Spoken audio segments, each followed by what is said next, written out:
Hello students, we're having a virtual lecture today because campus is closed due to the weather. As I noted in the email, you can listen to this anytime today. Just make sure you listen to it today. I'm going to sneak the attendance code in at some point in the lecture, just to make sure you're paying attention. After this, you listen to the lecture, there'll be a quiz also put in the folder for today. This is a quiz over the lecture specifically, although your readings will help you.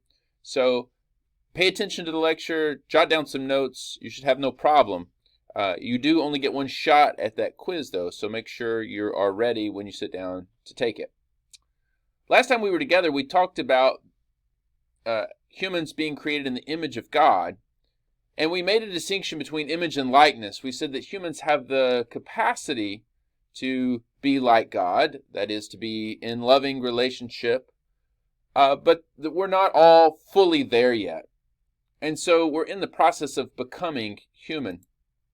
And one way to understand this or think about it is we're in the process of learning trust, building trust. That's how we become human as children. When we are in a healthy home and a secure setting where our needs are met, we can build trust in adults, and we learn to be trusting adults ourselves, which also means we learn to be in loving relationship with others. For people who grow up in a traumatic family situation or are displaced or go through other kinds of trauma, this can be really difficult. It can be difficult to trust adults when you've not had that experience as a child. So we can read these early stories about humanity as the beginning of this process of learning to trust. In the garden, all of humanity's needs are provided for. Their physical needs are met. They have food from this garden. They can eat anything in the garden. Their emotional needs are met. Remember, it's not good for man to be alone. God sees Adam. He creates the animals. The animals aren't adequate companions, and so he creates Eve. He gives humans one another for companionship. And then, of course, there is the spiritual dimension of our humanity. And as you read through in Genesis 3, it says that God was actually present with them in the garden. They felt God's presence. The text says he walked through the garden in the cool of the evening. And that's a symbol of God's almost tangible presence among them.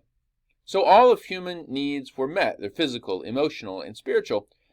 And they didn't have to do anything. They didn't earn this. They didn't deserve it. It's just a gift. Creation is a gift from God. And it's this security that allows them to develop into their full humanity. It's the security of knowing that your needs are met that really is a source of real freedom. Now, it's in the midst of this, when all their needs are provided, everything seems to be going well, that temptation comes. Now, let me just point out that as I'm reading the story, I'm not reading it historically today. I am reading it in a literary way, which means paying attention to the words of the text, but then also jumping into the theological.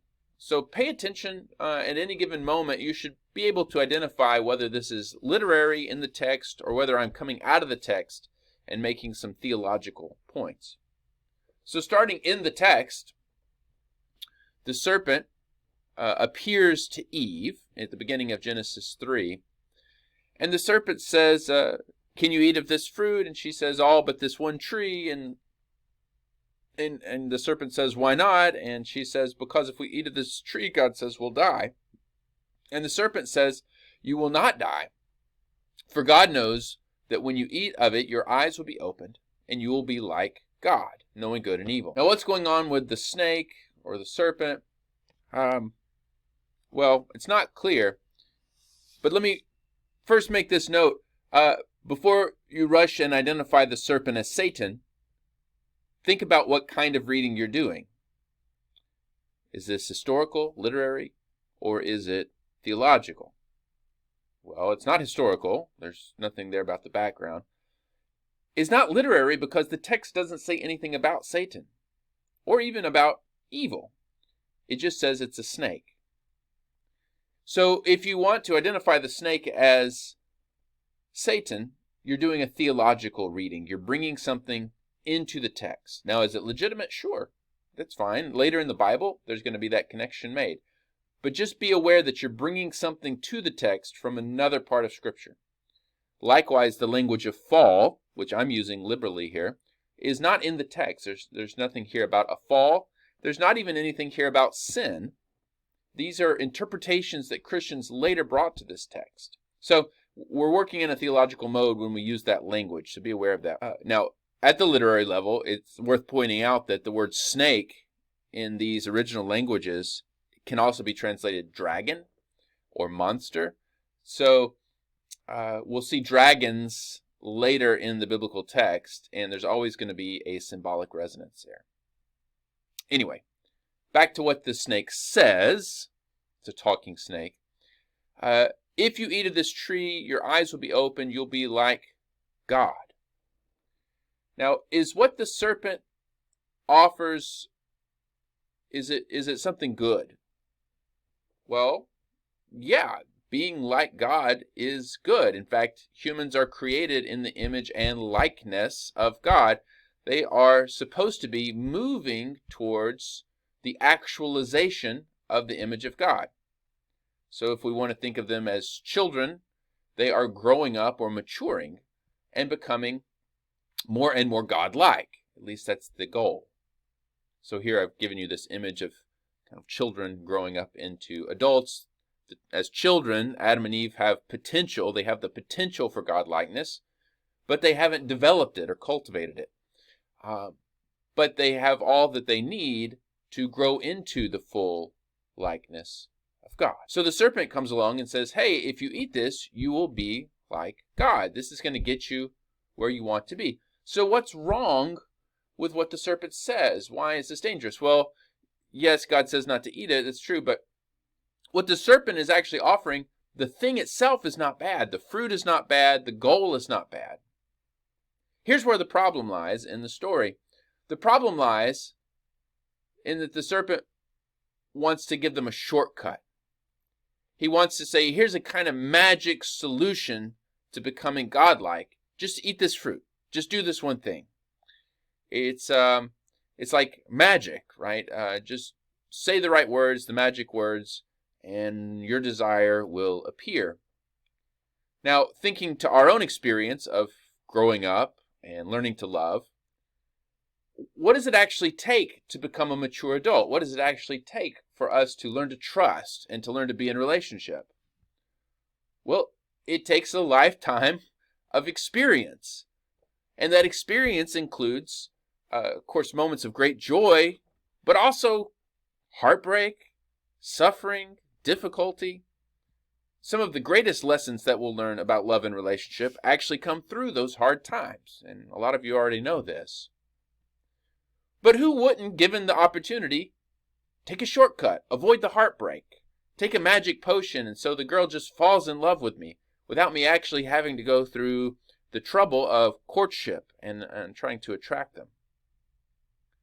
So one way to understand what's going on here with the temptation of the serpent is not just the serpent trying to say, hey, break God's rules, but the serpent is offering a shortcut to maturity, a shortcut to spirituality. We've all heard of get-rich-quick schemes, and there are many varieties of this. All of them are playing on this desire to not have to go through the difficulty. Getting rich, if that's your goal, is also something that takes time and is difficult, and most people never get there. So one way to understand sin, as this story is trying to communicate it, is haste. Some early Christian thinkers describe sin as haste. And the haste is getting ahead of ourselves. Does God intend us to be God-like? Yes, but it's going to take a while. It's going to be a process. Here's one analogy. My son, from the time he was very young, has loved cars. He's played cars. He plays car video games. He likes to just pretend to be driving a car. He would stick a wooden spoon in the couch and shift the gears. And he's going to be an awesome driver one day. I mean, he knows a ton about cars. But even though I know he's going to be an awesome driver, even though I intend for him to drive, that's my desire for him, if I hand him the car keys when he's 6 years old, I'm not doing him any favors. And that's because he's not ready to drive yet. It's not just that it's illegal, it's that he's not mature enough. I mean, literally, his feet can't reach the pedals at age 6. So I'm a loving father. I want this good thing for him, but I also recognize he's not ready for it. So I keep the keys from him. I say it's not time yet. We have to be careful as we read this that this prohibition is not some sort of arbitrary law that God's just drawing a line in the sand and saying, hey, you better obey me or else. And this is just kind of establishing God's authority. What seems to be going on here is God is withholding something that they're not ready for yet, because they need to grow up. They need to mature.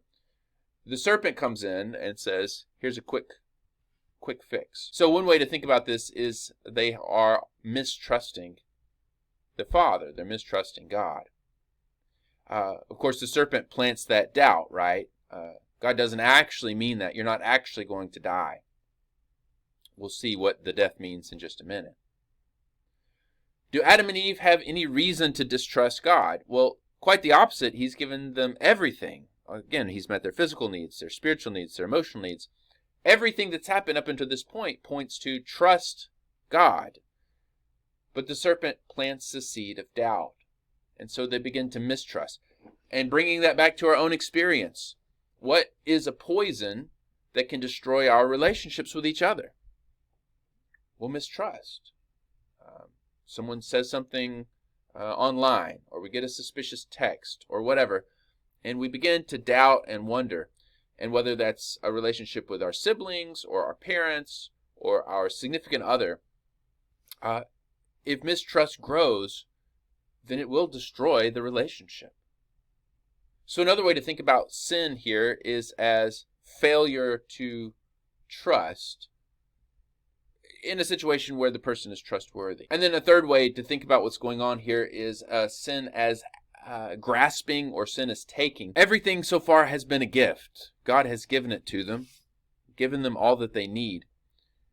And God will give them these other things as well, knowledge and whatever this fruit is standing for, knowledge of good and evil, whatever it is. But he'll give it to them in their time. He'll give it to them when they're ready, just like me giving my son the car keys. What Adam and Eve are doing is getting in a hurry, and instead of waiting for God to give them, they're simply taking it. Instead of being receptive to the gift of God, they are taking matters into their own hands and reaching up and literally plucking the fruit themselves. So the attitude or disposition of openness, which is also essential to our loving relationships, to be open to one another, is here closed off as Adam and Eve take control of the situation rather than being open and receptive to the gift of the other, in this case, God. So what happens? Well, if we pay attention to the text, there are some immediate consequences. This is still in Genesis 3. After they eat the fruit, it does say their eyes are opened. And what that means is they become self-aware. And specifically, the text points out that they are aware of their nakedness. But they're not self-aware in a healthy way. They're morbidly self-aware. They're self-aware to the point where they go and hide themselves. They're ashamed of their nakedness, it says. So we have morbid self-awareness, we have shame, we have hiding, and of course it says they were afraid, fear. So what are the immediate consequences of this breakdown in trust? Well, again, shame, fear, self-loathing. Is this something that God does to them? No. These are natural consequences of their actions. And again, we can relate this right back to our own relationships. As trust breaks down between us, fear, suspicion, shame, all these things creep in. And they damage us. They hurt us. But they come from within, the fear. If we keep reading the story, God does come in. God, of course, finds them. Be careful how you read the story, because this is a very anthropomorphic view of God. In other words, this is a God who walks around in the garden, This is a God who says, "Where are you?" as if God doesn't already know where they are. Clearly, this story is being represented to us in the form of a story. Whatever happened, happened in some other way. God doesn't just walk around in the garden. God doesn't have a body. But in the story, God comes, he confronts Adam and Eve, and sometimes this is called the curse. He begins with the serpent, but then he curses Eve, and he curses her to have pain in childbirth, and he also curses her to be under the dominion of her husband. So here we have the beginning of gender hierarchy. Then he turns to Adam and says, your labor will no longer be free from pain and toil, but now when you go to farm the soil, you'll be met with rocks and thistles and thorns. Your work will be difficult. So it looks like God's coming in and punishing Adam and Eve. But here we can pause and make some theological observations. So God has just created them. He's created this beautiful garden. Something has gone wrong in the story, that's clear. But then it looks like, if we're not careful, it looks like God comes in and says to Eve, you're going to have pain in childbirth. So I've made these perfect reproductive organs within you. I'm going to reach in and scramble up your fallopian tubes and your womb. So what was something that worked really well is now going to be painful and hurt you. And the same to Adam. I've made a great earth and soil that's productive and so on, but now I'm going to reach down and I'm going to make the soil rough and put rocks in it, and I'm going to put the thorns in there. Does God actually create pain? Does God create bad things just to punish them? Are there not already thorns and thistles there? So as we begin to ask some theological questions, it raises more questions about the text. What's actually going on here? I'm going to say I don't think God comes in and scrambles Eve's reproductive organs. I don't think God comes in and creates bad things like thorns and thistles and mosquitoes and so on. I think there's actually another way to read this text which helps me to make more sense of it, and you can decide what you think. So sin, as we already saw, has the immediate consequence of distorting us. Sin is essentially, and this is the language of an early Christian thinker named Augustine, he says sin curves us inward. Sin causes us to see the world through our own needs and desires, kind of like Narcissus looking into the pool of water. We lose sight of what's actually in front of us, and we see it all through the mirror or the distorted lens of self. So let's first start with Adam. He has a distorted view of the land. He originally saw the land as God's gift. Oh, it's good and beautiful, and work is a gift from God, and work is good and beautiful. But now, because of sin, because of this inward turn, he sees land as a curse. He sees land as something that's against him. It's man against nature now. So it's not that there weren't thorns and thistles there. It's that he just hadn't seen them as his enemies up until this point. The thorns and thistles were, in a sense, gifts from God as well. Now, if I can connect this back to everyday experience, have you ever woken up and just been in a bad mood? Maybe you didn't sleep well, maybe you're stressed, whatever. And you go to the caf, and even though the food is exactly the same food you eat at the caf every day, it's awful and horrible, and all you can think about is negative thoughts about this food. Whereas on another day, when your boyfriend has said yes, or you've made a good grade, or you've gotten a job, or whatever, that cat food tastes amazing. Well, our inner disposition really affects the way we take in the world, the way that our food tastes, the way things appear, the way our friends get on our nerves, or are, hilarious. We know how this works in our everyday life. So just applying that to this story, maybe it's not that God changes the world. Maybe it's that sin has changed humanity's view of the world. We can also say that it distorts our view of each other. And there's two examples here. Eve, whose body is a gift from God, now sees her body as an enemy. As she gives birth, she's no longer working with her body to produce new life, but she sees her body as working against her. it becomes a source of pain.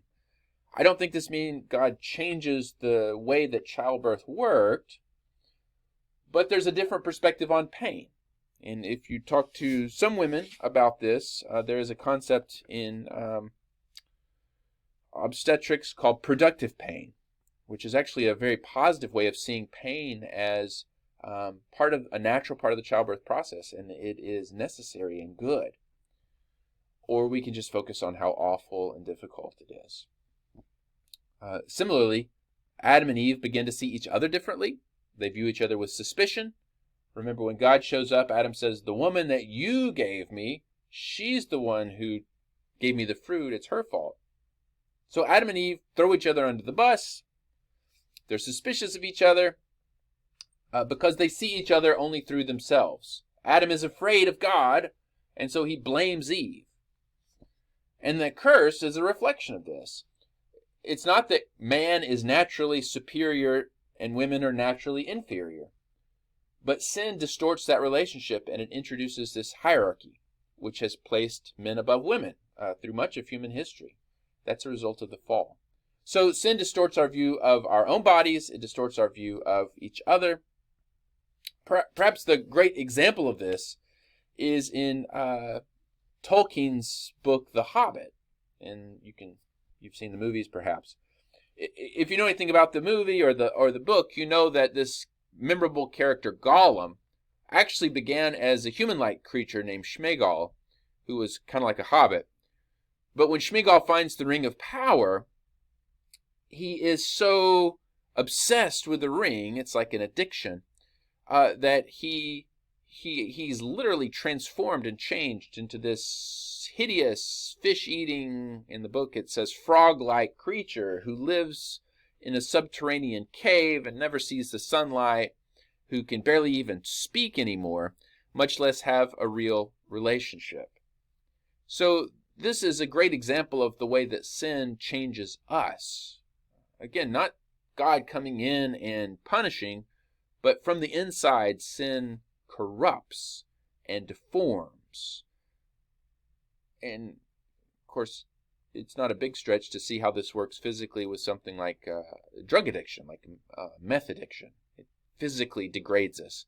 But any kind of sin has the same effect, whether it's visible or not. We lose sight of who we are and what we're about, and it interferes with our ability to love. So another way to think about sin is as that which leads away from life. You remember in the text, God says, "Don't eat of the fruit lest you die." Well, they didn't actually die in the story, and that's an odd thing. But we have to remember that death is more than just the termination of biological life.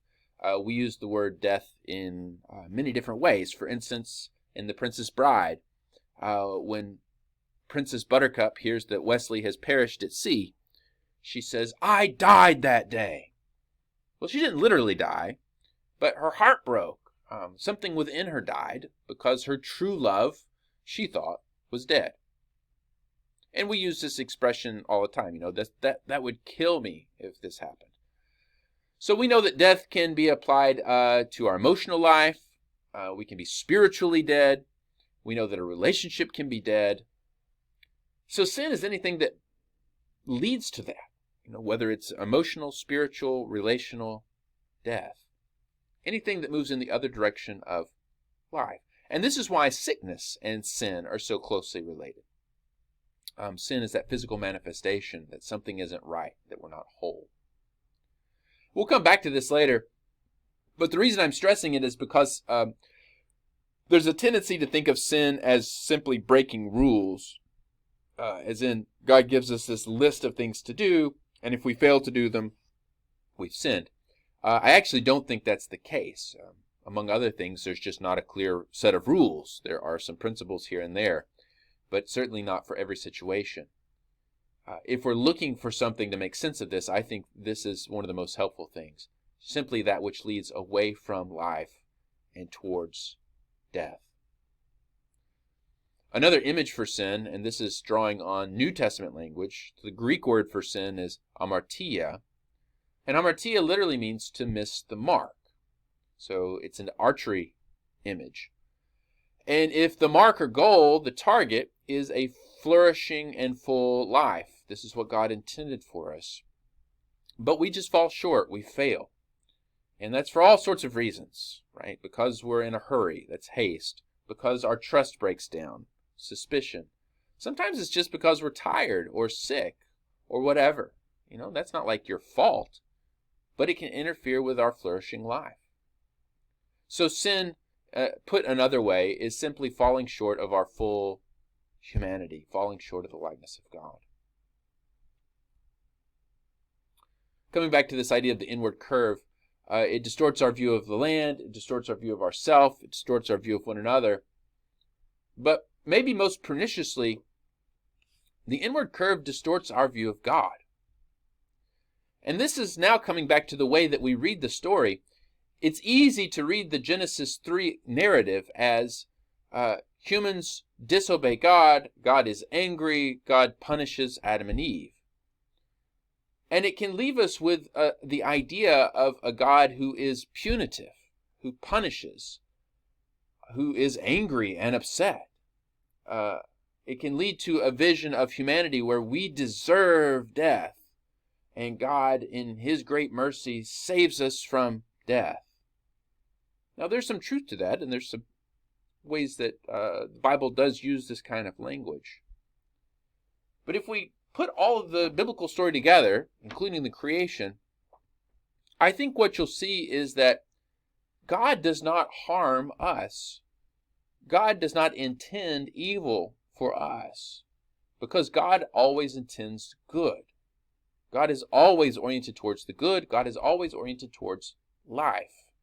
Again, that's the basis of the creation. God is, first and foremost, creator, one who brings life out of non-life. So it's not God who harms us. It's not God who gives us pain and so on. But our actions harm us. Our sin has deformed us, has turned us inward, has distorted our view. And if I could just offer very briefly an alternative way of reading this, I would suggest that the whole Genesis account is meant to be a reflection of our distorted view of God. Because, of course, it's much easier to say, oh, well, the reason my life is bad is because God is angry. And in a sense, this leads us to blaming God for the problems in the world, to blaming God for our own problems, when in reality, it's our responsibility. I think that one of Jesus' parables gives us insight into the real nature of God, not as this punitive judge who's angry and punishing, but instead of a loving Father. Jesus frequently corrects images of God, misperceptions of God, and he told a lot of stories called parables, and this is a famous one, the parable of the prodigal son. It's about a son who takes his father's inheritance, or takes his inheritance from his father, which is a way of saying, Father, I wish you were dead so that I could have your money. Well, the father doesn't challenge him. Instead, the father gives him his share of the money. The son goes out and wastes his father's wealth. That's the prodigal living. But then when all his money's gone, he's literally in a pigsty.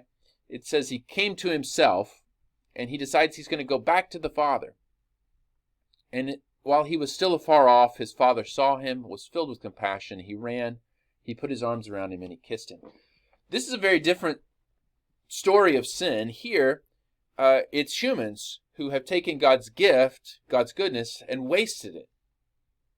It's humans who came to themselves, who sort of woke up after running away and decided to come back.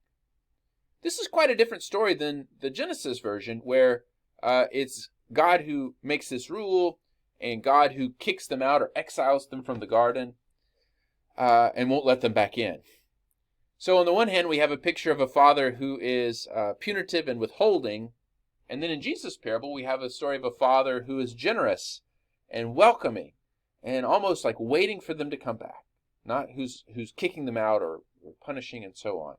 But this is a father who forgives. I believe that read side by side, the parable of the prodigal son is a correction to the way that we normally read the Genesis 3 story. and it's actually a truer view of who God. You can think about that. As we wrap up, let me point out what happens with sin in this narrative, because I ask you to read through Genesis chapter 11. And what we actually see is the actions of Adam and Eve do lead to death for them in some limited ways, but the consequences of their sin actually affects generations to come. So this is the seed of sin, and it's going to poison the whole world. First with the murder of Abel, and then with the flood story, and then with the Tower of Babel. We move from personal sin of Adam and Eve to something that we can call social sin. I'll explain in just a minute. So as you read through these stories, one thing that you'll note is that violence is escalating. Adam and Eve perhaps never recover, and in the story, Eve has children, but she immediately treats her children differently. She names one of them Cain, which is, look what God has given me. His name literally means zeal. And then she also has a son named Abel, who she calls vapor or wind. He's the weakling. So Eve seems to treat these children differently, and if you read the text closely, you'll notice that they're described a little bit differently. And when parents favor one child over the other, this leads to tensions and resentments. So that's part of the story. And then we get the story of sibling rivalry, where Cain and Abel are both trying to please God, and they don't seem to be going about it in the same way. Ultimately, Cain is angry, and he kills his brother. Now we have death. But it's not God killing someone. It's actually one human killing another. It's human violence. And it's because of jealousy and rage. It says the blood of Abel cries out from the earth. God doesn't kill Cain. Instead, Cain is protected by God. God won't let other people kill Cain. So we see almost from the beginning God putting a limit on human violence. God trying to hold back people from murdering each other. Kind of protecting him from the capital punishment, which perhaps he deserves. As we keep reading, you get the descendants of Cain in the next chapter, chapter 4. Notice what happens with this one particular descendant named Lamech. Lamech writes this poem. He says, I've killed a man, but if Cain is avenged sevenfold, truly Lamech 77-fold. So there's this escalation of violence. We move from a life for a life to one life for 7 lives to one life from 70 times 7 lives. Violence is increasing. It's ramping up. And we can look at our world and see how, for instance, tensions with Russia and the Ukraine or Russia and the U.S. or something, there's this tendency for violence to ramp up. You say something nasty about me. I say something nastier about you. Then I kick you, and then you stab me, and then I go and hunt down your whole family, and you try to then come and eliminate my whole tribe.